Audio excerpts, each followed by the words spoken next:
Do you ever walk into a bar or a club or maybe a house party and you catch yourself getting fixated on one particular type of girl every time?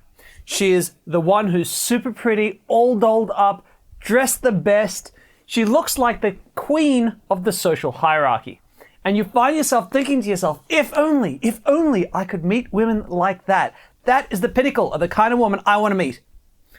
Well, today I want to talk to you about why that effect, which I call the cheerleader effect, is one of the biggest mistakes guys can make in their dating journeys, and oftentimes it holds them back and leads to nothing but pain and chaos. Find out more? Keep watching. As a young guy growing up, I found that, of course, like most young men, I felt a lot of frustration. I had all these sexual needs and all these sexual urges, and especially going to an all-boys school, there were no girls around me that I could kind of look to or look at or try to talk to. And, so really my first experience with women was when I started going out to bars and clubs and things, 17, 18. And when I started doing that, I, of course, like most guys, look around and I'd think, who would be the ultimate chick to date? And at that age, of course, as well, the woman you're dating feels like a path to a higher social standing, right? If I'm dating the hottest woman in the room, then I'd be the coolest guy in the room. Kind of so goes that thinking for young guys. And so what I found myself doing was fixating on that woman, the really hot woman, the hottest chick in the bar, the hottest chick in the room, the one that sort of danced all sexy and dressed all provocatively. And, that woman became the focus of all of my energies. And of course, like most guys, there was nothing I could do about it because those women were unobtainable to me. And then I went on this journey to try to become more successful with women, to learn how to communicate and learn how to talk and become more confident in myself. And eventually my stars aligned and I met a girl who was a cheerleader for a really big cheerleading company, for a big cheerleading squad for a big football team in Sydney. And that was really cool. Like, it was like all my Christmases had come at once. I was sure of it. I had reached the pinnacle of meeting women and dating and success. And I remember the experience that I had was interesting because I was all of a sudden hanging out with the whole cheerleading squad frequently. And I thought, wow, I'm going to be with the hottest women in Sydney. And I'm like, this is just nuts. But it was curious what I experienced in reality because these women were, I was meeting them in day-to-day life, not just seeing them on the stage and in the calendars and stuff now. And it was like, these women were pretty, like they were attractive enough women, but in person, they weren't any more, like when I was just catching up with them casually, they weren't any more special than other women that I'd see day-to-day in the street who happened to be pretty as well. What I really realized with all these cheerleaders was that they were extremely good at getting dolled up, right? They worked hard at scrubbing up well and looking like $1 million, and they did it fantastically. When you saw these women on the stage, they were like the hottest women in the whole room. And it was like, they were that type of woman that you'd picture when you think like hanging out with a group of cheerleaders. But most of the time, like if I went out with a group of them to like a dinner or a lunch or a coffee or something, it was just like having dinner, lunch, coffee with a bunch of girls who happened to be a bit pretty. It was nothing special. There was nothing, crazy unique about them. And that was the first time that I sort of began to have this experience of there is an aura or a facade that hangs around women who really work hard to look attractive and look pretty. But if that's all it was, like, if you aim for these women, you'll realize they're not quite as hot as you think they are. Well, then that isn't a very interesting video. And, after I broke up with this girl, we were together for 6 months and really we weren't really well suited for each other. She was a lovely girl, by the way. There wasn't any massive trouble there. But I started to really still focus on trying to hit the cream of the crop, the head of the social hierarchy. And I noticed something over and over and over again. Picking up these women, talking to and flirting with them was rarely fun. They were frequently neurotic. They needed validation like no one's business. Like they needed validation from everyone. They were generally quite superficial, and not just superficial in the way they judged other people, superficial in the way they judged themselves. They felt like the only thing of value they had to offer was their looks, and they didn't really pay attention to anything else.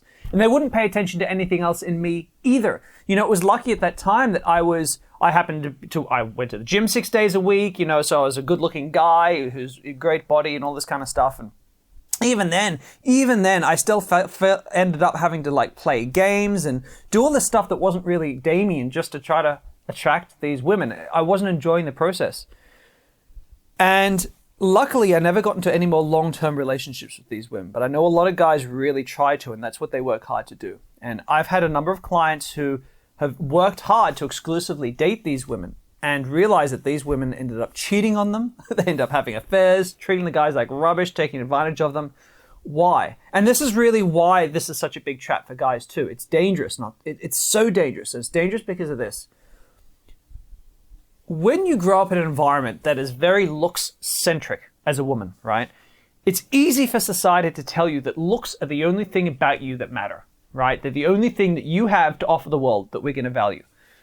And so the difficulty there is that can make you very neurotic because your looks, first of all, your looks can't please everyone. You're either too skinny for some people, too overweight for other people, right? You're too white for some people, too dark for some people. I mean, you're never going to be able to please everyone. And so when your whole self-esteem and sense of self is built around being attractive, you can't be attractive to everyone, right? So you're constantly going to receive critical feedback. You're constantly going to receive some kind of abuse because you're going to have people who are going to be jealous of you. And so you're going to get lots of insults as well. And they're going to pick on anything they can find about you that is less than ideal. So yeah, there's a reason why a lot of these women who are, in models and cheerleaders and all this kind of stuff end up becoming really neurotic. Right? And they end up having really, really kind of shaky self-esteems, even though they should feel great about themselves. They have really shaky self-esteems because that's what society gives them. And so when it comes to dating, what they end up being is feeling very insecure. They end up looking for a lot of validation. And this is dangerous. This is really the crutch of why it's such a big trap to get really focused on those women who are the ones who get dressed up a lot. Is that validation means that they're very likely to cheat on their partners. Now, why is this? Because when you need validation, it means you constantly need someone to be giving you feedback. You'll notice these women frequently flirt with guys, even if they're not interested in the guys, because what they're looking for is that constant feedback. Yes, you're still attractive. Yes, you're still attractive. Yes, you're still attractive.